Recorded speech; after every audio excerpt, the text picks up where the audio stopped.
Narito ang iyong pang-araw-araw na horoscope para sa Aquarius para sa araw ng March 3, 2026.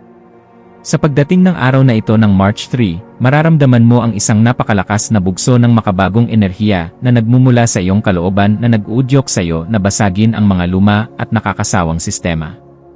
Ang mga planeta ay nagbibigay sa iyo ng isang pambihirang talas ng kaisipan upang makakita ng mga solusyon sa mga problemang matagal nang nagpapahirap sa iyong komunidad. Kaya naman ang bawat ideyang ilalabas mo ay magiging puno ng kislap at pag-asa para sa nakararami. Gamitin ang panahong ito upang ipakita ang iyong pagiging orihinal at huwag kang matakot na maging kakaiba sa paningin ng iba dahil ang iyong pagiging progresibo ang siyang magsisilbing mitsa ng positibong pagbabago na matagal mo nang inaasam na makita sa iyong paligid. Pagdating sa iyong karera at mga tungkulin sa trabaho, ang petsang ito ay nagdadala ng isang mahalagang pagkakataon kung saan ang iyong husay sa paggamit ng teknolohiya at ang iyong malawak na pananaw sa hinaharap ay lubos na mapapansin ng iyong mga nakatataas. Mapapansin nila ang iyong masigasig na pagtatrabaho na laging may kasamang radikal na pamamaraan na nagpapabilis sa mga proseso, na magbubunga ng isang mas matatag na pundasyon para sa iyong propesyonal na paglago at pagkilala sa iyong natatanging talino. Huwag kang mag-atubiling ibahagi ang iyong mga pananaw sa mga pagpupulong dahil ang iyong boses ay nagtataglay ng katuwiran na kailangan ng inyong pangkat upang makasabay sa mabilis na takbo ng modernong mundo at makamit ang tagumpay na inyong pinupuntirya. Sa usaping pananalapi, ang araw na ito ay humihingi ng isang matalinong pagsusuri sa iyong mga gastos na may kinalaman sa mga gadget o mga proyektong pangkomunidad upang masiguro na ang iyong pondo ay nananatiling sapat para sa iyong sariling seguridad. Maaaring may lumitaw na oportunidad para sa isang investment sa mga bagong larangan na hindi pa masyadong kabisado ng marami, ngunit kailangan mong suriin ang bawat detalye ng may mabusising kaisipan bago ka maglabas ng iyong pinaghirapang pera. Ang pagiging masinop sa bawat transaksyon at ang paglalaan ng sapat na bahagi ng iyong kita para sa mga hindi inaasahang pangyayari ay magbibigay sa iyo ng kapanatagan na kailangan mo upang mapangalagaan ang iyong yaman sa mahabang panahon nang walang anumang mabigat na alalahanin sa isip. Ang aspeto ng pag-ibig at pakikipag-ugnayan ay nasa isang yugto ng intelektual na koneksyon, kung saan ang iyong puso ay naghahangad ng isang relasyon na puno ng sapat na kalayaan at pagpapalitan ng matatalinong ideya sa iyong katuwang. Ang pagpapakita ng iyong pagmamahal sa pamamagitan ng pagiging isang matalik na kaibigan at ang pagsuporta sa mga advokasya ng iyong mahal sa buhay ay lalong magpapatatag sa inyong ugnayan sa bawat sandali ng inyong pagsasama ngayong araw. Para sa mga naghahanap pa ng makakasama, ang iyong pagiging misteryoso at ang iyong matalinong aura ay magsisilbing magnet para sa mga taong naghahangad ng isang partner na may malalim na pananaw sa buhay at handang magbigay ng sapat na espasyo para sa pansariling paglago. Ang iyong kalusugan ay dapat maging isa sa iyong mga pangunahing prioridad sa pamamagitan ng pagbibigay ng sapat na atensyon sa iyong sirkulasyon ng dugo at sa iyong mga binti na maaaring makaramdam ng tensyon dahil sa iyong sobrang pag-isip at pagkilos. Ang iyong katawan ay humihiling ng mga pagkaing nagbibigay ng enerhiya sa isip at sapat na paggalaw upang mapanatili ang iyong ningning habang tinatapos mo ang iyong mga obligasyon sa trabaho o sa iyong mga personal na proyekto sa labas ng bahay. Ang pagsasagawa ng mga ehersisyong nagpapatalas ng iyong reflexes o ang pagsubok ng mga bagong paraan ng ehersisyo na gumagamit ng teknolohiya ay makakatulong upang mailabas ang mga negatibong vibes at mapalitan ito ng sariwang lakas na magpapatatag sa iyong katawan. Sa iyong pakikipagkapwa-tao, ang iyong papel bilang isang rebelde na may layunin at mapagkalingang kaibigan ay magiging sentro ng atensyon, lalo na sa mga taong nangangailangan ng iyong tulong upang makita ang katotohanan sa likod ng mga lumang tradisyon.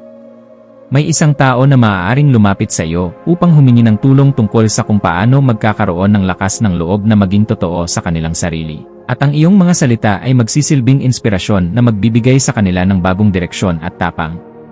Maging mapagmasid sa iyong paligid dahil ang bawat pakikipagpalitan ng kwento sa iyong mga grupo ay nagdadala ng bagong kaalaman na maaari mong gamitin upang mas lalo mo pang mapabuti ang iyong pakikitungo sa iba't ibang uri ng personalidad ng may sapat na respeto.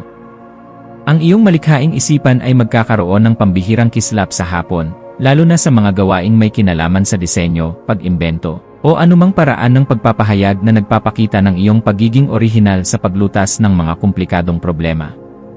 Huwag mong limitahan ang iyong sarili sa mga nakasanayang estilo lamang. Bagkus ay subukan ang mga makabagong paraan na magpapakita ng iyong galing habang pinapanatili ang kalidad at dangal ng iyong mga likha para sa iyong sariling kagalakan at kasiyahan.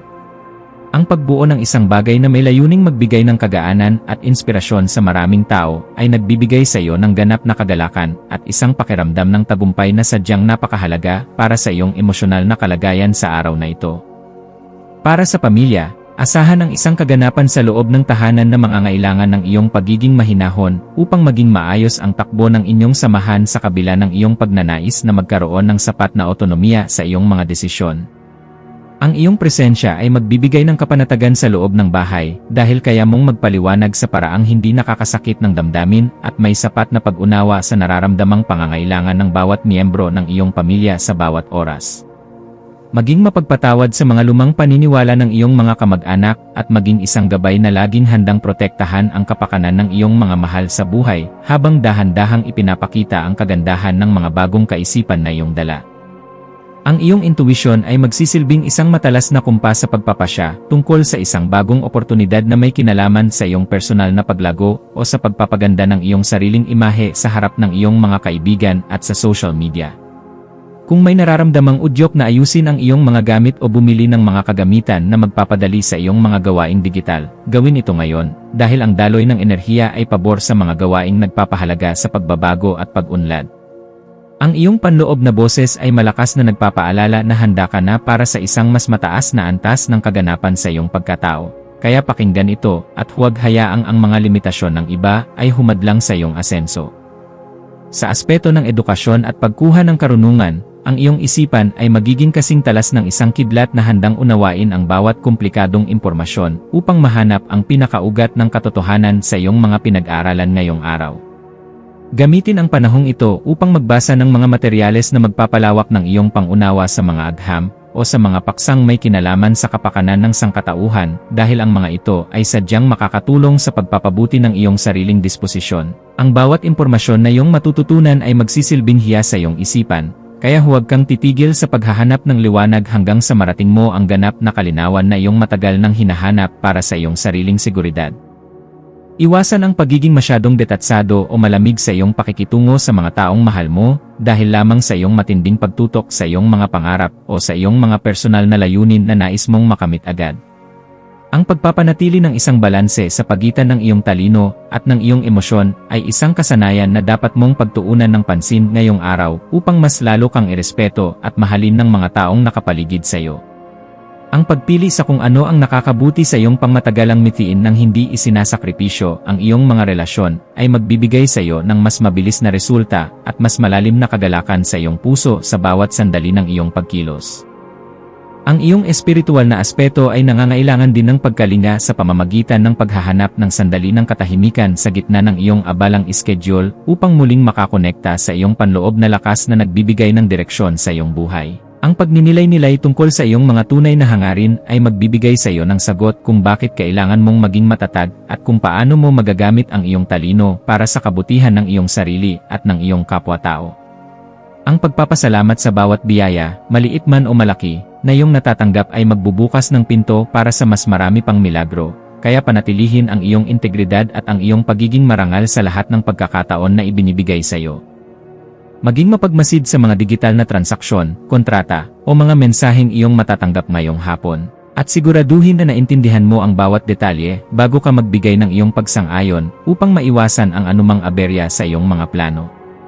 Ang paghingi ng payo sa mga taong may sapat na karanasan sa teknolohiya o sa iyong mga mentor ay isang matalinong hakbang na dapat mong gawin upang maprotektahan ang iyong mga interes at ang iyong pinaghirapan sa loob ng mahabang panahon.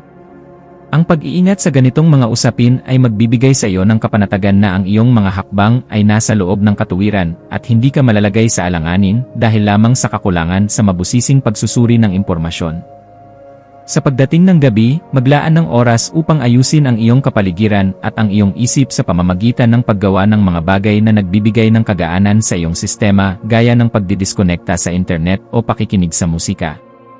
Ang kaayusan sa iyong kwarto at ang paglilinis ng iyong mga digital na files bago matulog ay makakatulong upang maalis ang mga tensyon sa iyong isipan na dulot ng sobrang pagpapakapagod sa iyong mga gawain sa buong maghapon. Ang pagpapasalamat sa bawat tagumpay na iyong nakamit sa araw na ito ay magpapanatili sa iyong positibong disposisyon, na siyang magsisilbing magnet para sa mas magagandang balita na darating sa iyong pintuan bukas para sa iyong patuloy na ikaunlad at kaligayahan.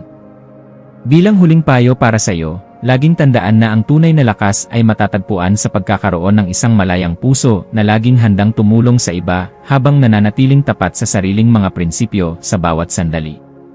Manatiling nakatutok sa iyong sariling landas habang nagpapakita ng malasakit sa mga taong nasa paligid mo, dahil ang kaganapan ng iyong pagkatao ay matatagpuan sa pagbabahagi ng iyong liwanag ng may dangal sa lahat ng pagkakataon.